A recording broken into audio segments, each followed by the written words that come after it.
Have you ever sat in a room full of people and understood very clearly that you were the reason the room had gone quiet? My name is Eugene Hartley. I am 67 years old, and I sat at table 12 at my son's wedding reception and did not move. The chair was a folding chair on a parquet floor, and it was the kind that shifts when you breathe wrong. The microphone had squealed once before. He tapped it twice, and the room settled. The white roses on the tables had been under heat lamps long enough that the smell had changed. I thought it was over. 7 days later, everything changed.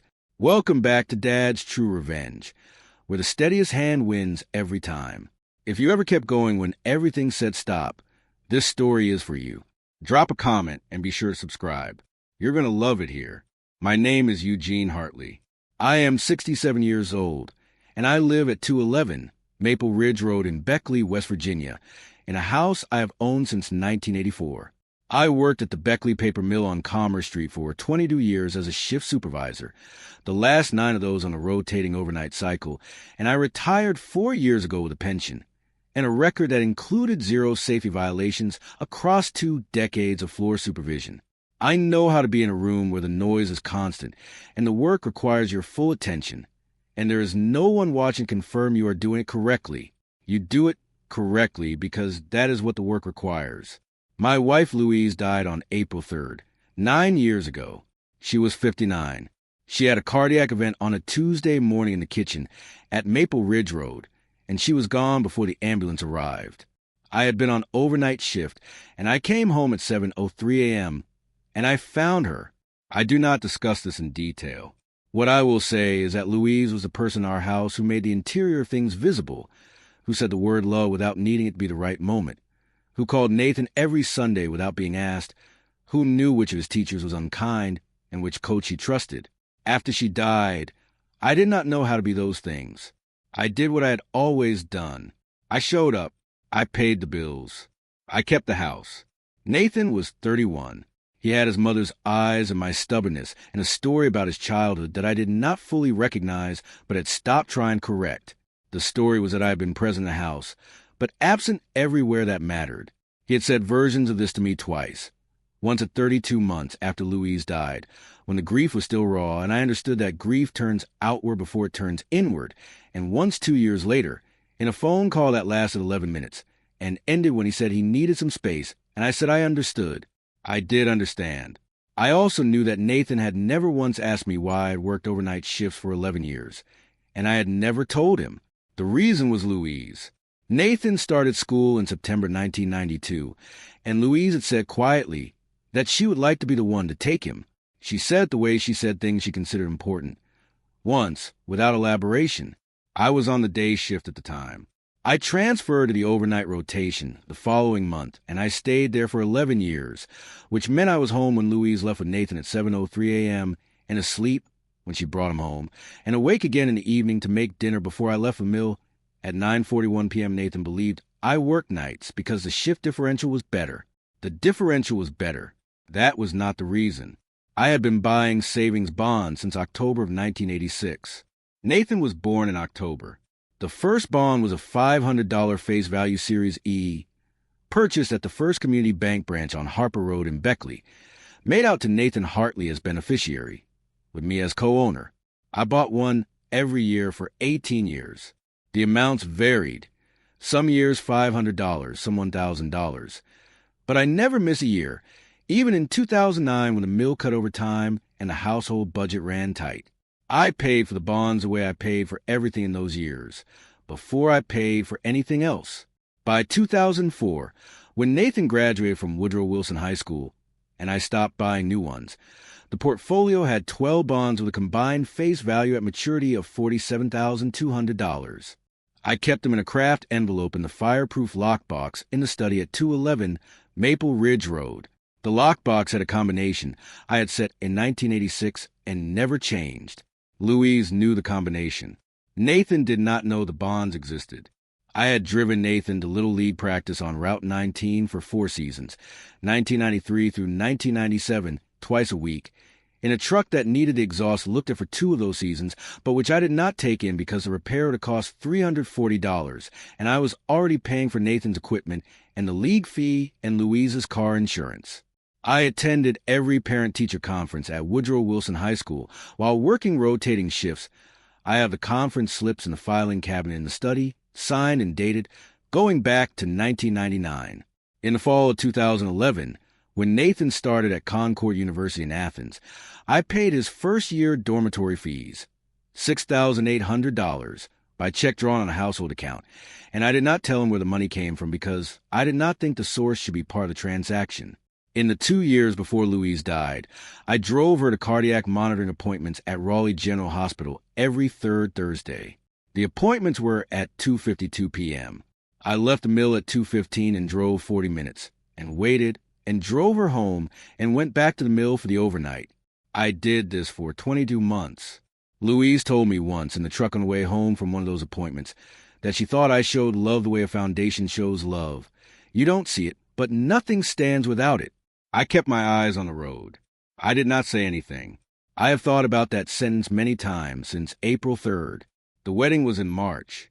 Nathan had sent me an invitation in January, a proper printed card and RSVP, and I had returned the RSVP card indicating I would attend, +1, and then crossed out +1 because there was no +1 and there had not been for 9 years. The venue was a converted barn outside Lewisburg, about an hour from Beckley on Route 60. I drove there in the truck, arriving at 6:17 p.m., and I found my seat at table 12, which was near the back, next to a window that looked out on a field that was still brown from the winter. Louise would have liked the barn. I thought that, sitting down, Nathan's new wife was named Miriam. I had met her twice, once at a family dinner the previous October, and once at the rehearsal the evening before the wedding. She was 29, calm and precise in the way of a person who thinks before she speaks, and she had shaken my hand both times with both of hers, which I noticed, at the rehearsal dinner. Someone, I did not hear who, had repeated to me that Nathan had been telling people I hadn't been a real father since he was 12, that I had been present in the house, but absent everywhere that mattered. My hands folded on the table in front of me when I heard that. I kept my face still. The reception was at 8:09 p.m. The microphone squealed once. Nathan tapped it twice. The room settled. He thanked Miriam's family. He thanked his friends. He said several things I do not remember precisely. Then he said that he wanted to be honest, because this was the beginning of a real life, and he did not want to begin it with things unsaid. He said his father was in the room. He said he wanted his father to know that he, Nathan, had spent a long time trying to understand a man who raised him, and that what he had arrived at was this. His father was dead to him. He said it had been true for years. He said he was saying it now, so that it was said. My stomach dropped in the way it drops when the structure has shifted, and there is nothing to catch. I didn't answer. The room was quiet in a way that banquet rooms are not usually quiet. I heard the heat lamp over the serving table. I heard someone's chair shift on the parquet floor. I heard Nathan set the microphone back in the stand with a sound like a period at the end of a sentence. I said nothing. I looked at the table in front of me, the white rose centerpiece, the folded napkin, the glass of water I had not touched. My hands were flat on the tablecloth. Someone from Nathan's side of the family, I did not know her name, came to table 12 at 9:41 p.m. and said, with kindness, that she was sorry and that she hoped I was all right. I kept my voice level. I said I was fine. I said the food was good. She nodded and went back to her table. I nodded once when Miriam caught my eye from across the room, briefly, before someone pulled her attention away. She had the look of a person who has just understood something she had not understood before. I did not know then what she was going to do with that understanding. I drove home to Maple Ridge Road on Route 60, arriving at 11:38 p.m. The house was dark. I went inside, and I made coffee I did not drink, and I sat at the kitchen table where Louise had died 9 years before, and I looked at the place on the floor, and I let the evening settle around me. What I was thinking about was the lockbox in the study. I had been thinking about it, in a background way, since Nathan first told me he needed space 3 years ago. I had not decided anything formally. I simply knew, sitting in Louise's kitchen at 211 Maple Ridge Road on the night of my son's wedding, that there was a craft envelope in a fireproof box with a combination I had said in 1986, and that the envelope contained something I had been building for 18 years, and that the building had been for Nathan regardless of what Nathan thought of me, and that this fact was not going to change because of what had been said into a microphone at a barn in Lewisburg. Something in me folded in on itself, not collapsed, but organized the way a piece of paper folds along a crease that was always there. I opened the lockbox the next morning at 7:03 a.m. The Kraft envelope was where I had put it in 2004 when I bought the last bond. I carried it to the kitchen table. I opened it and I removed all 12 bonds and I laid them out in order of purchase date, October 1986 through October 2004, and I looked at them for a while. The paper had yellowed at the edges. Nathan's name was on every one. I called Sandra Pruitt at First Community Bank on Harper Road on the Thursday before I sent the letter. At 10:03 a.m., Sandra was a savings bond redemption specialist I had spoken with twice before about the portfolio. She confirmed the current maturity value, $47,200. She said, as she had said before, that the bonds could be redeemed at any First Community branch with valid identification. I thanked her and told her I would be in touch about the redemption process. I told her the redemption would be handled by the named beneficiary, not by me. I wrote the cover letter that evening at the kitchen table. It was 2 paragraphs. The first paragraph listed the 12 bonds by series number, purchase date, and face value. The second paragraph said that the bonds had been purchased every year from 1986 to 2004 for Nathan Hartley, that they were his by designation as beneficiary and co-owner, and that he could redeem them at any First Community Bank branch. I did not explain why I had bought them. I did not explain why I had not told him. I did not address the wedding. I signed it Eugene Hartley. I put the letter and the 12 bonds in a larger Kraft envelope, and I sealed it, and I addressed it to Nathan and Miriam Hartley at the address I had for them in Lewisburg. I drove to the Beckley, Maine post office on Neville Street at 9:14 a.m. on March 14th. Dottie Farrell was at the counter. I had been to that post office enough times that I knew her name and she knew mine. I told her I needed certified mail with return receipt. She weighed the envelope and affixed the certified label and told me the cost was $8.40. I paid it.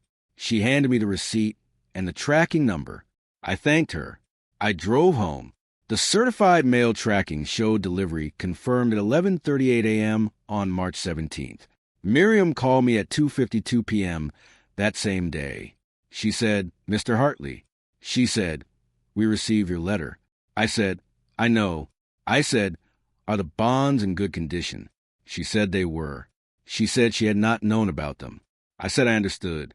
She said, "Nathan doesn't know I'm calling." I said that was her business.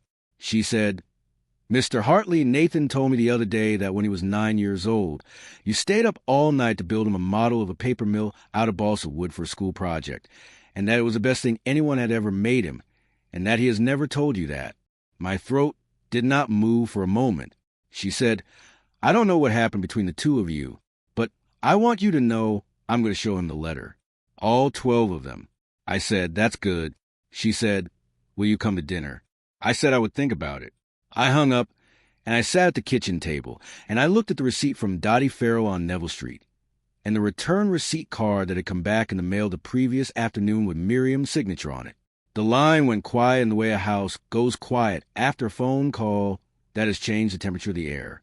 I sat with that. Nathan called me on a Sunday evening, 6 days after Miriam's call, at 6:17 p.m. He said, "Dad." I said, "Nathan." He said he had looked at the bonds. He said October 1986, which was his birth month. I said yes. He said, "Every year." I said yes. He said, "Even 2009. I said, "Especially 2009. He was quiet for a while. Then he said, "The model, the balsa wood mill." I said I remembered. He said, "I told Miriam about it." I said I knew. He said, "I don't know how to do this, Dad." I said, "You call on Sundays. That's how your mother did it." He was quiet again. Then he said, "Okay." I said okay. I drove to Lewisburg on a Saturday in April. Miriam made dinner. Nathan met me at the door, and we stood in the doorway for a moment the way men stand when they're deciding how to cross a distance that has existed for a long time.